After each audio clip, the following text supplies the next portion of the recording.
Hello student, आपका फिर से स्वागत है आपके फेवरेट महिंद्रा गुरु पोर्टल पे, जहां हम आपके साथ जुड़े हैं वीडियो गुरु के साथ। जहां तक बैंक एग्जाम्स का सवाल है, जितने भी क्वेश्चंस या जितने भी स्लाइड्स हमने प्रीवियस डेज में पढ़े हैं, उन सारी स्लाइड्स को अगर समेट किया जाए तो आज के रूल्स में वो समेशन में आपको मिलेंगे। अब तक हमने क्या क्या सीखा? अब तक हमने सीखा कि सब्जेक्ट वर्ब अग्रीमेंट से हम लोग पार्ट्स ऑफ स्पीच को कैसे आइडेंटिफाई करते हैं। फिर हमने सीखा कि सब्जेक्ट वर्ब अग्रीमेंट में कैसे कैसे स्ट्रक्चर्स इंग्लिश बनाता है और किन किन स्ट्रक्चर्स से हमें एरर करेक्शंस आते हैं। जो सबसे इंपॉर्टेंट सेक्शन है सब्जेक्ट वर्ब अग्रीमेंट का समझने के लिए, वो है आपका सब्जेक्ट वर्ब अग्रीमेंट का कनेक्शन यूजिंग एंड। मतलब हमने जो लास्ट स्लाइड में आपको पढ़ाया था, हमने ऐसे पढ़ाया था कि अगर हमारे पास दो अलग अलग सब्जेक्ट्स हैं और वो एंड से जुड़े हैं तो वो कैसे कैसे रूल्स को फॉलो करेंगे। अब देखो, जनरली हमारे पास दिमाग में क्या क्या चीजें आ सकती है सब्जेक्ट वर्ब अग्रीमेंट से। हम लोग कई बार अलग अलग सब्जेक्ट्स को जोड़ते हैं अलग अलग कंजंक्शंस के साथ। आज हम लोग वो रूल्स पढ़ेंगे जहां पे हम एंड के अलावा अलग अलग कंजंक्शंस को जोड़ेंगे। चलिए देखते हैं। मान लीजिए अगर हम आपको सिंपली बोलते कि हमारे पास राम है और श्याम है, एकदम सिंपल सा एक स्टेटमेंट उठा लें। हमने बोला Ram and Shyam are good friends, right? Ram and Shyam are good friends. जहां तक आपके इस फर्स्ट स्टेटमेंट का सवाल है, हम लोगों को सीधा सीधा सा कॉन्सेप्ट दिख रहा है कि हमारे पास राम पहला सब्जेक्ट है, श्याम दूसरा सब्जेक्ट है, यहाँ एक से ज्यादा लोग हैं और वर्ब भी हमारा उसी के अकॉर्डिंग है आर। मतलब हमने सिंपल सिंपल सी चीज देखी कि अगर हमारे पास सेंटेंस में जो दो सब्जेक्ट्स एंड से कनेक्टेड होंगे तो वो अपने साथ प्लूरल फॉर्म ऑफ वर्ब लेंगे। लेकिन मान लीजिए अगर हम सेंटेंस को थोड़ा सा मॉडिफाई कर देते और मान लीजिए अब हम यहां से एंड को हटा देते और हम सिंपली लिखते Ram as well as his friends. ध्यान दीजिएगा, अब हमने सेंटेंस को बोला Ram as well as his friends, या फिर राम एज वेल एज की जगह अगर मान लीजिए हम दोबारा कुछ चेंज कर देते और हम लिखते अलोंग विथ हिज फ्रेंड्स। अब अगर हम इस सेंटेंस को देखें तो यहां भी हमारे पास एक से ज्यादा लोग हैं, तो क्या हम यहां पे भी इसको प्लूरल फॉर्म में चेंज करेंगे? आज का रूल इसी के बारे में है। चलिए बढ़ते हैं हमारे फर्स्ट रूल की तरफ, जहां पे आपके अलग अलग कंजंक्शंस अब आपके दो सब्जेक्ट्स को जोड़ेंगे। इसको अभी थोड़ा सा सस्पेंस पे रहने दीजिए, ये नेक्स्ट रूल में आपको क्लियर हो जाएगा। चलिए बढ़ते हैं हमारे नेक्स्ट रूल की तरफ, सब्जेक्ट वर्ब अग्रीमेंट का one of the most vital rule. देखो, जब आपके दो अलग अलग सब्जेक्ट्स, याद रखिएगा, जब आपके दो अलग अलग सब्जेक्ट्स इनमें से किसी भी कंजंक्शन के साथ जोड़े जाएंगे, मतलब इनमें से किसी भी वर्ड के साथ जोड़े जाएंगे, तो याद रखिएगा ये जब भी फॉलो करेगा वर्ब हमेशा अपने फर्स्ट सब्जेक्ट को फॉलो करेगा। ये जब भी फॉलो करेगा वर्ब हमेशा अपने फर्स्ट सब्जेक्ट को फॉलो करेगा। This rule is very important and mark this rule by heart. How to relate this? अच्छा देखो, जब हम आपको राम एंड श्याम की बात बता रहे थे तो हमने क्लियरली आपसे बोला कि राम एक पर्सन है और श्याम दूसरा पर्सन है ना? एकदम क्लियर था कि दो सब्जेक्ट हैं हमारे पास।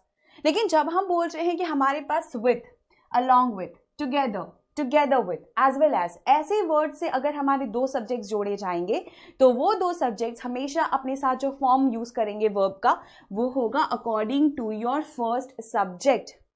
पहले तो समझते हैं कि ये अकॉर्डिंग टू फर्स्ट सब्जेक्ट क्यों हो रहा है। एक बार हम लोग अपने रूल को समझने की कोशिश करते हैं। चलिए देखिए, मान लीजिए हम सेंटेंस में आपको बोल रहे हैं द स्टूडेंट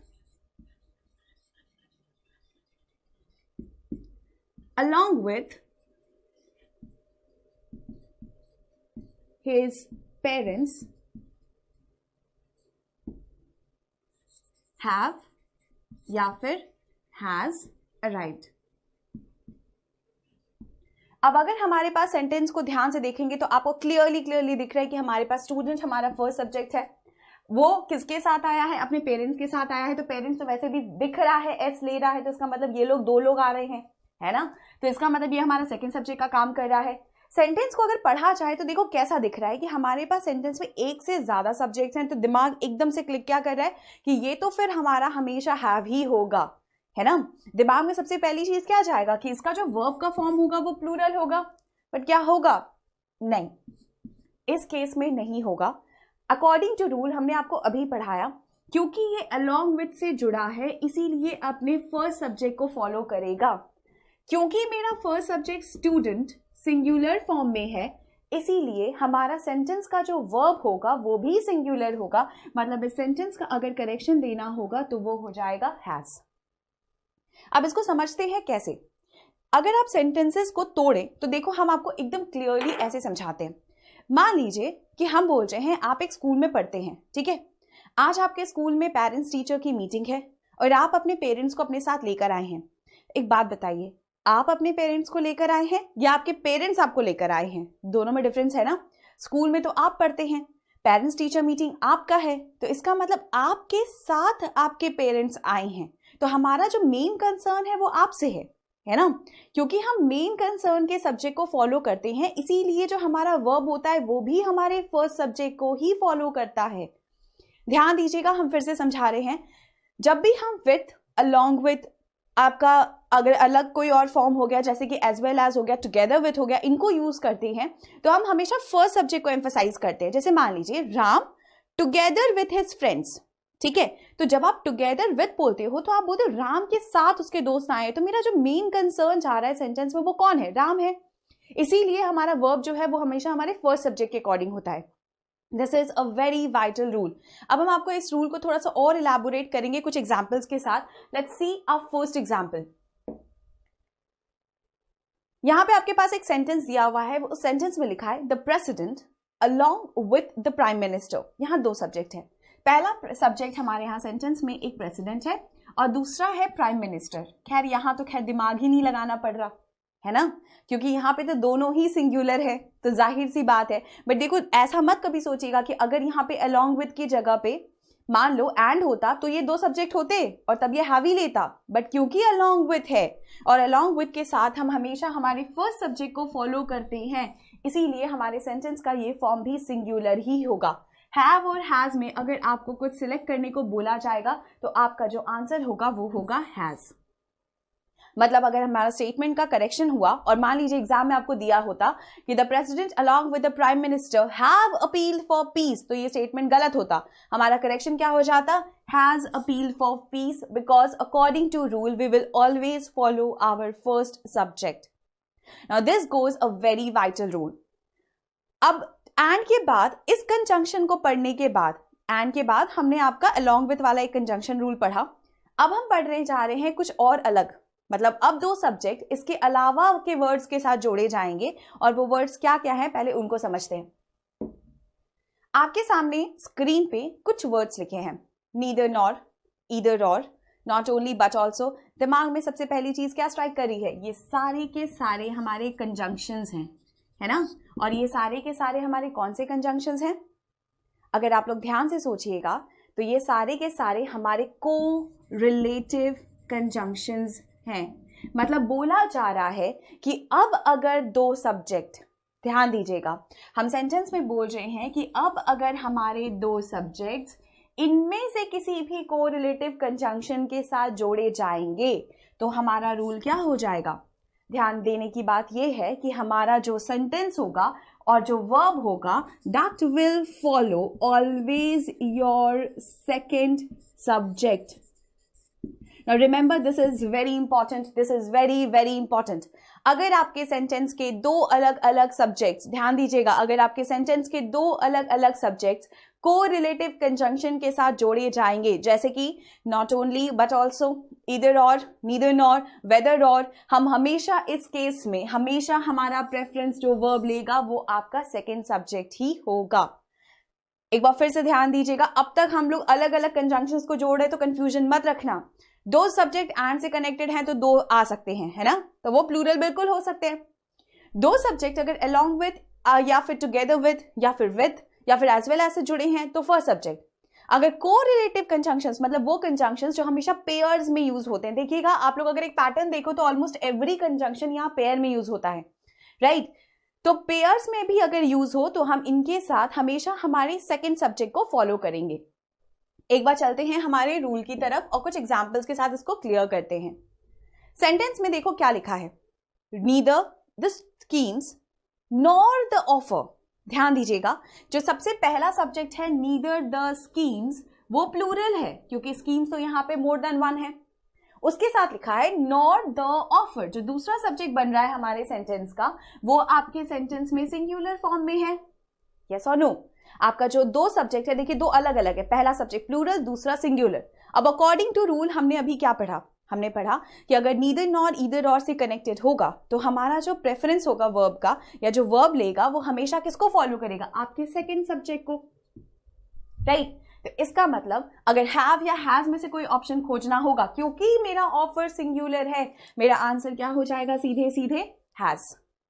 मतलब मेरा जो स्टेटमेंट बनेगा वो ऐसा बनेगा, neither the schemes nor the offer has attracted the customers. Correction क्या हो जाएगा? Neither the schemes because it's plural, nor the offer. Now because your second subject is singular, my verb will always be according to my second subject, which is offer. So the verb has to be has. ये तो था हमारे subject verb agreement का the most vital and the last essential rule. अब देखिए कुछ चीजें हमेशा ध्यान रखिएगा, हम आपको स्टार्टिंग से पढ़ाते आ रहे थे। देखो सब्जेक्ट वर्ब अग्रीमेंट के साथ जो सबसे वाइटल चीजें आपको ध्यान में रखनी होती है एरर करेक्शन करने के लिए, वो क्या होती है? सीधा सीधा सा कॉन्सेप्ट जाता है कि अगर एक ही सब्जेक्ट है तब तो जैसा वो सब्जेक्ट होगा वैसा हमारा वर्ब होगा। ये बिल्कुल सही चीज है, क्योंकि अगर हमारा सब्जेक्ट सिंगुलर है तो मेरा वर्ब भी सिंगुलर होगा। अगर मेरा सब्जेक्ट प्लूरल है तो मेरा वर्ब भी प्लूरल होगा, और इसमें कोई गलती नहीं है। लेकिन जब ये सब्जेक्ट एक से ज्यादा हो जाते हैं, जब हमारे सेंटेंस में ये सब्जेक्ट एक से ज्यादा हो जाते हैं और अलग अलग कंजंक्शंस के साथ जोड़े जाते हैं, ध्यान दीजिएगा, अलग अलग कंजंक्शंस के साथ जोड़े जाते हैं, तो सब्जेक्ट वर्ब अग्रीमेंट के रूल्स भी डिफर करते हैं। इस कॉन्सेप्ट को लर्न करने के लिए और रिवाइज करने के लिए हो सके तो एक से ज्यादा बार इन कॉन्सेप्ट्स को आप लोग रिवाइज कर लीजिए। जब आप एक बार ये स्लाइड पढ़ लेंगे या लास्ट की 2 क्लासेस आप रिवाइज कर लेंगे तो आपको सब्जेक्ट वर्ब अग्रीमेंट से होने वाला जो एरर है वो बिल्कुल बिल्कुल ओमिट हो जाएगा और आप इसको मास्टर कर लेंगे। चलिए एक बार हम बढ़ते हैं अब हमारे लास्ट रूल की तरफ। उसके पहले एक छोटा सा एक्सरसाइज आपके लिए। चलिए बढ़ते हैं हमारे नेक्स्ट रूल की तरफ। अब हमारा नेक्स्ट रूल जिन 2 कंजंक्शंस के बारे में है, पहले तो हमने नीदर नॉर पढ़ा, ईदर और पढ़ा, नॉट ओनली बट ऑल्सो पढ़ा। अब हम आपको नॉट और बट के साथ, जो बहुत रेयर दिखता है सेंटेंसेस में बट इससे एरर करेक्शंस बहुत कॉमन आते हैं, इसके बारे में कुछ समझाते हैं। सेम वही कॉन्सेप्ट नॉट और बट, क्योंकि देखो को रिलेशन में जा रहा है तो सीधा सीधा कॉन्सेप्ट हमारा क्या जा रहा है कि ये भी जब फॉलो करेगा तो किसको फॉलो करेगा? हमारे सेकेंड सब्जेक्ट को। मतलब वर्ब अगर किसी को फॉलो करता हुआ दिखेगा तो वो आपके सेकेंड सब्जेक्ट के अकॉर्डिंग होगा। एक बार चलिए देखते हैं। यहां स्टेटमेंट लिखा है not she but her friends. ध्यान दीजिएगा क्या लिखा है, वो नहीं बल्कि उसकी फ्रेंड्स गिल्टी थी। ध्यान दीजिएगा क्या बोल रहे हैं हम, हमारी सब्जेक्ट में बोला जा रहा है कि वो तो नहीं गिल्टी थी बट उसकी फ्रेंड्स गिल्टी थी। उसकी फ्रेंड्स आपके सेंटेंस में सेकंड सब्जेक्ट है और आपके सेंटेंस का जो सेकंड सब्जेक्ट है वो प्लूरल फॉर्म में है ना? तो अकॉर्डिंग टू रूल हमको उसी को फॉलो करना है। इसका मतलब हमारा करेक्शन क्या हो जाएगा? स्टेटमेंट में इज नहीं होगा, क्योंकि वो गिल्टी तो थी नहीं, उसकी फ्रेंड्स गिल्टी थी, तो मेरा करेक्शन क्या हो जाएगा स्टेटमेंट में? आर। ये बहुत बहुत वाइटल रूल है और इससे एरर करेक्शन 2 मार्क्स के अब तक से आ चुके हैं 2016 में और 2015 में। ध्यान दीजिएगा, जैसे नॉट ओनली बट ऑल्सो का कॉन्सेप्ट है, सीधे सीधे वैसे ही नॉट और बट का कॉन्सेप्ट है। यहां भी जो वर्ब फॉलो करेगा वो आपके हमेशा फॉलो करेगा सेकेंड सब्जेक्ट को। आई होप ये वाला रूल आपको क्लियर है। बढ़ते हैं अब हम इसके नेक्स्ट स्लाइड की तरफ। Now here's a small exercise for you people so that you can just mug up what you have learned so far. एक छोटा सा एक्सरसाइज जिससे आप लोग रिवाइज कर सके अब तक से आपने जो भी थोड़ा सा करके पढ़ा है। सब्जेक्ट वर्ब अग्रीमेंट का ये स्लाइड आपके लिए। चलिए देखते हैं हमारा फर्स्ट स्टेटमेंट क्या बोल रहा है। हमारा फर्स्ट स्टेटमेंट कह रहा है ही टुगेदर विथ हिज फ्रेंड्स। ध्यान दीजिएगा, हमारा फर्स्ट सब्जेक्ट है ही और उसके बाद जा रहा है टुगेदर विथ। अब रूल को अभी अभी पढ़ाया था, हमने क्या बोला था? With, along with, together with, as well as। ये किसको फॉलो करते हैं? हमेशा आपके फर्स्ट सब्जेक्ट को। तो अगर हम इस स्लाइड को देखें तो हमारे पास स्टेटमेंट दिया है he together with his friends, second subject, and this second subject is plural, right?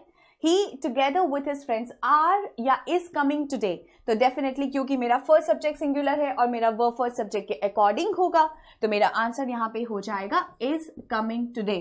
मतलब आर आपका आंसर नहीं होगा, ध्यान दीजिएगा, आर आपका आंसर नहीं होगा, मेरा करेक्शन हो जाएगा is coming today. Now moving to your second statement. The second statement said, all the teachers as well the principal. Now remember this, यहाँ पे आपके second subject singular नहीं है, हम यहाँ बोल रहे हैं all the teachers. So definitely your first subject is plural, as well the principal. Now your second subject is principal and your principal is singular, है ना. All the teachers as well the principal have decided to meet the MLA of the area today. अगर हम इस sentence को तोड़े तो देखो हमारे पास यहाँ पे as well as आ रहा है. as well as हमारा कनेक्शन को अगर फॉलो करे तो किसको फॉलो करता है, हमेशा हमारे फर्स्ट सब्जेक्ट को फॉलो करेगा, yes और no. अब क्योंकि इस सेंटेंस में चेंज है और हमारा फर्स्ट सब्जेक्ट प्लूरल है तो डेफिनेट सा बात है हमारा वर्ब भी जो सेंटेंस में यूज होगा वो भी प्लूरल फॉर्म में ही होगा. तो इसका मतलब मेरा करेक्शन क्या हो जाएगा, all the teachers as well, I know ये आपको स्ट्राइक कर दिया है, as well the principal have decided to meet the MLA of the area today. यहाँ पे has की जगह हमारा करेक्शन हो जाएगा have decided to meet the MLA of the area today. आपको खुद ही रियलाइज हो रहा होगा इस एक्सरसाइज के बाद कि आप लोगों को ये इस कॉन्सेप्ट में अब दिक्कत नहीं हो रही है और यही हमारा मेन एजेंडा है आपको एरर करेक्शंस के लिए तैयार करने का.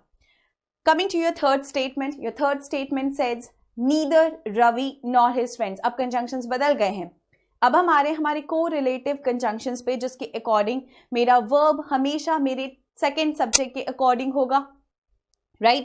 तो अगर हम इस सेंटेंस को देखें तो क्या निकल रहा है, neither Ravi nor his friends. अब क्योंकि मेरा second subject सेंटेंस में प्लूरल है, मेरा सेकेंड सब्जेक्ट सेंटेंस में प्लूरल है तो मेरा वर्ब भी प्लूरल होगा, तो इसका मतलब मेरा करेक्शन हो जाएगा आर कमिंग या are going to the party. Now this is how we relate to all the rules of subject verb agreement. I have made an attempt to make you understand almost every rule of subject verb agreement जिससे error corrections आज तक exam में आए हैं और आते रहेंगे. इस स्लाइड्स को या जो आपने 3-4 सेशंस अभी तक पढ़े हैं इनको अगर आप एक बार रिवाइज कर लेंगे तो आपको इस सेक्शन से कभी भी कोई दिक्कत नहीं होगी. And now we move on to the last slide of today and that is never commit the error of proximity. पहले तो ये समझते हैं कि प्रॉक्सी क्या होती है. एक बात बताइए, स्कूल में आपने या आपके कॉलेज में हम क्या करते हैं, जब भी हमारा कोई फ्रेंड नहीं होता तो हम उसकी अटेंडेंस लगा देते हैं. जब हम उसकी अटेंडेंस लगा देते हैं तो हम इंग्लिश में उसको बोलते हैं प्रॉक्सी देना. तो फिर एरर ऑफ प्रॉक्सिमिटी क्या है, वर्ब के अकॉर्डिंग अगर देखा जाए तो एरर ऑफ प्रॉक्सिमिटी क्या है. देखिए सेंटेंस में एक चीज बहुत कॉमनली हमारा जो ह्यूमन ब्रेन है वो कैसे काम करता है, हमें लगता है कि अगर हमारे सेंटेंस में कोई सब्जेक्ट है तो हमारा वर्ब भी सब्जेक्ट के जैसा होगा. मतलब अगर मेरे सेंटेंस में वर्ब के पास में कोई सब्जेक्ट है तो मेरा वर्ब भी सब्जेक्ट के अकॉर्डिंग होगा. हो सकता है आप जिसे सब्जेक्ट समझ रहे हो वो सब्जेक्ट हो ही ना सेंटेंस में. कई बार 2 से ज्यादा नाउन के फॉर्म्स होते हैं लेकिन हो सकता है उनके बारे में उनको सब्जेक्ट की तरह ट्रीट ना किया जा रहा हो, या फिर हो सकता है आपके सेंटेंस में ऐसा कोई स्टेटमेंट दिया हो जो 2 अलग अलग कंजंक्शन से जोड़ा जा रहा हो लेकिन जो प्रायोरिटी है वो किसी और सब्जेक्ट को दी जा रही हो. एरर ऑफ प्रॉक्सिमिटी का मतलब है कि कभी भी अपने वर्ब को अपने क्लोजेस्ट सब्जेक्ट के साथ रिलेट मत करिएगा. जरूरी नहीं है कि वो आपके सेंटेंस का सब्जेक्ट हो, जो नॉर्मली हम लोग एग्जाम्स में करते हैं. एक बार हम आपको इसको थोड़ा सा और इलैबोरेट करते हैं इस एग्जाम्पल के साथ. आपके पास स्क्रीन पे आपका फर्स्ट एग्जाम्पल है और वो कह रहा है the appearance of his clothes were very bad, right. अब आप उस सेंटेंस में देखिए आपको क्या दिख रहा है. अगर हम यही चीज एरर करेक्शन को एग्जाम में देते तो आपके दिमाग में क्या जाता, आप बोलते हैं कि यहाँ पे एक पर्सन के क्लोथ्स के अपीयरेंस की बात की जा रही है और वो बहुत बुरा है ना. हमें दिख रहा है कि क्लोथ्स हमारा यहाँ पे सेंटेंस में नाउन का काम कर रहा है, विच इज वेरी ऑब्वियस. दिमाग में सबसे पहली चीज यही जाएगी और उससे जो क्लोजेस्ट वर्ब जुड़ा हुआ है वो वेयर है. और वेयर अपने सेंटेंस में हम क्या देख रहे हैं, कौन से फॉर्म में है, आपका प्लूरल फॉर्म में है. तो अगर हम सेंटेंस को देखें तो क्या निकल के आ रहा है, the appearance of his clothes were very bad. तो क्या मेरा सेंटेंस सही है, क्या सोचा जाए, सही है. सब्जेक्ट जो है उसके बगल का वर्ब भी हमारा प्लूरल है. बट ये स्टेटमेंट बिल्कुल गलत है. और ये गलत क्यों है एक बात बताइए, सेंटेंस में क्या हम उसके क्लोथ्स की बात कर रहे हैं या हम उसके क्लोथ्स के अपीयरेंस की बात कर रहे हैं? ध्यान दीजिएगा, I said the appearance, I am stressing on the appearance of his clothes. तो बेसिकली जो मेरा सब्जेक्ट है वो क्लोथ्स नहीं है, मेरा जो सब्जेक्ट है वो उसके क्लोथ्स का अपीयरेंस है। अब क्योंकि मेरे सेंटेंस का सब्जेक्ट अब अपीयरेंस बन रहा है और मेरा सब्जेक्ट आपके सेंटेंस में सिंगुलर फॉर्म में है, तो मेरा वर्ब भी तो सिंगुलर होगा, यस और नो? इसका मतलब मेरा करेक्शन जो इस सेंटेंस में हो जाएगा वो वेयर की जगह करेक्शन हो जाएगा वॉज। अब अगर आप सेंटेंस को देखो तो देखो कैसे निकल के आ रहा है, द अपीयरेंस। मान लीजिए अगर आपको ऐसे कभी भी दिक्कत हो और आपको ये न समझ में आए कि आप सब्जेक्ट वर्ब अग्रीमेंट्स को कैसे रिलेट करेंगे, कभी भी ये कंफ्यूजन हो, सीधे सीधे क्या करिए कि अपीयरेंस तक पढ़ लिया, इसके बाद ऑफिस क्लोथ्स को हटा दीजिए। जैसे मान लीजिए अगर आप इसको काट दो तो क्या निकल रहा है, the appearance was very bad. अब देखो तुमको सब्जेक्ट के साथ साथ वर्ब भी मिल गया, आपने क्या बोला, the appearance was very bad, was very bad. अब देखो तुम्हारा जो सब्जेक्ट है वो सीधा तुम्हारे वर्ब को रिलेट कर रहा है और तुम कभी भी गलत नहीं होगे। ध्यान दीजिएगा, उसी तरीके से हम अगर आपको सेकंड स्टेटमेंट समझाए तो आपका ये कॉन्सेप्ट बिल्कुल क्लियर हो जाएगा। सेकंड स्टेटमेंट बोल रहा है and India Today Axis survey of voters. फिर से देखते हैं, and India Today Axis survey. ये तो हमारा दिख रहा है कि हम किसी सर्वे की बात कर रहे हैं जिसका नाम है इंडिया टुडे एक्सेस।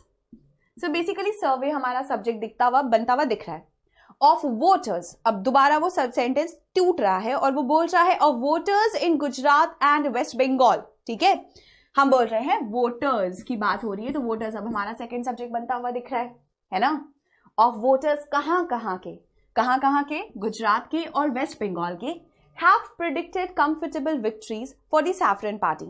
देखिए दिमाग में क्या जाएगा, आपको दिमाग में लगेगा कि हम बात कर रहे हैं वोटर्स की, कहां के, गुजरात के और वेस्ट बंगाल के, तो हिसाब से तो हमारे पास यहाँ पे जो वर्ब होना चाहिए वो हैव ही होना चाहिए। लेकिन क्या ये वर्ब हैव होगा? किसने प्रेडिक्ट किया है? ध्यान दीजिएगा, किसने प्रेडिक्ट किया है, वोटर्स ने कि सर्वे ने प्रेडिक्ट किया है। अब अगर हम सेंटेंस को तोड़े और जैसा हमने आपको समझाया था अब वैसा करें तो देखिए हमारा जो स्टेटमेंट होगा वो कैसा बनेगा। मान लीजिए आप अपने सब्जेक्ट को फर्स्ट, सर्वे को फर्स्ट सब्जेक्ट मान लिए और आपको कंफ्यूजन हो रहा है कि क्या हम सही पढ़ रहे हैं, सीधा सीधा इस बीच के सारे सेक्शन को हटा दीजिए। अब देखो आप किसके साथ बच जा रहे हो, and India Today Axis survey have predicted होगा या हैज प्रेडिक्टेड होगा? आपका सब्जेक्ट तो सिंगुलर है ना, तो इसका मतलब मेरा करेक्शन क्या हो जाएगा, has predicted comfortable victories for the saffron party.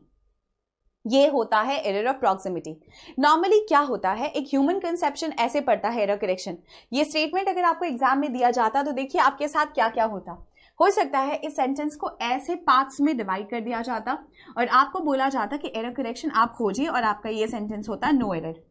अगर हम एक स्टूडेंट पॉइंट ऑफ व्यू से बात करें तो हमको दिख रहा है सेंटेंस में मेरे पास एक से ज्यादा सब्जेक्ट हो रहे हैं और यहाँ पे हम वोटर्स की बात कर रहे हैं और वोटर्स प्लूरल फॉर्म में है तो मेरा वर्ब भी प्लूरल होना चाहिए, बट ऐसा नहीं होता। सब्जेक्ट वर्ब अग्रीमेंट इसे बिल्कुल फॉलो नहीं करता। सेंटेंस में हो सकता है एक से ज्यादा सब्जेक्ट होने के बावजूद सेंटेंस अपना सब्जेक्ट किसी और ही को मान रहा हो, इसी को हम कहते हैं एरर ऑफ प्रॉक्सिमिटी। एग्जाम्स में ये एक ऐसा सेक्शन है जो आपको हमेशा ध्यान रखना है when you are doing your error correction. Always remember not to commit the error of proximity. और अगर इसको कभी भी आप भूल जाएं या आपको लगे कि आपको ये वाला सेक्शन याद नहीं हो रहा, हम फिर से कंफ्यूज हो रहे हैं, कुछ नहीं, सीधा सीधा क्या करिए, जब आपने आपके फर्स्ट सब्जेक्ट को आइडेंटिफाई कर लिया हो सीधे सीधे उसके बाद के वर्ड्स को ही हटा दीजिए और अपने वर्ब आने तक रुक जाइए। तब आपको सीधा सीधा दिखेगा कि जब आप सेंटेंस को रिलेट कर रहे हैं तो आपका सब्जेक्ट आपके वर्ब के साथ रिलेट कर रहा है या नहीं। अगर कर रहा है तो सही है और अगर नहीं कर रहा है तो वहां पे ही आपका एरर करेक्शन होगा। And this is meant to be happen. ये ऐसा रूल है या एक ऐसा करेक्शन है जो बच्चे हर बार एग्जाम में करते हैं और आपको इससे अपने आप को बचाना है। अगर हम इस सेंटेंस की फिर से आपको बात करें तो हमारा स्टेटमेंट कैसा बनेगा, the appearance was very bad, तो इसका मतलब मेरा करेक्शन यहाँ पे वेयर की जगह क्या हो जाएगा, सीधा सीधा was. Now this is all that we have learned about subject verb agreement, the different usages and how to relate them in different statements via error corrections. यहाँ तक की स्लाइड अगर आप लोगों को क्लियर है तो हम नेक्स्ट डे मिलेंगे हमारे एक नए कॉन्सेप्ट के साथ। तब तक के लिए आप लोग इन स्लाइड्स को रिवाइज करिएगा। Have a very good day.